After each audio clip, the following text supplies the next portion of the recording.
सोडा semi या मैदानातला 5 सोडा semi 5 सोडा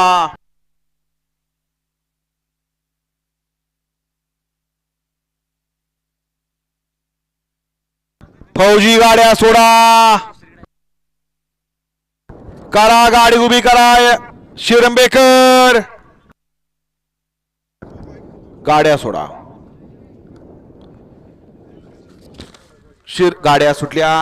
semi final या मैदानातला 5 सुटला आणि 5 मध्ये लढत चालू झाली कोण होणार 5वा बैलगाडी मालक फायनल साठी पात्र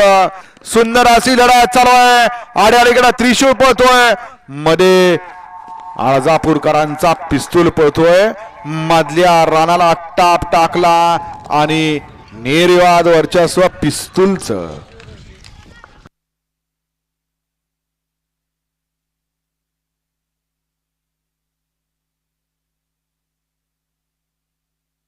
सेमी फायनल 5चा निकाल तास क्रमांक 3 वर धावलेली गाडी नोरा सेठ पटेल ओवापेठ पनवेल पहलवान केशव फडतरे यांचा घरचा असा त्रिशूळ आणि सुंदर ही गाडी फायनल साठी पात्र आहे आणि तास क्रमांक 4 वर धावलेली गाडी गुरुदत्त प्रसन्न चिन्मय मारुती काळेसर ही गाडी क्वार्टर फायनल साठी पात्र आहे विजेते बैलगाडी मालकाचं चालकाचं अभिनंदन सुंदर अशी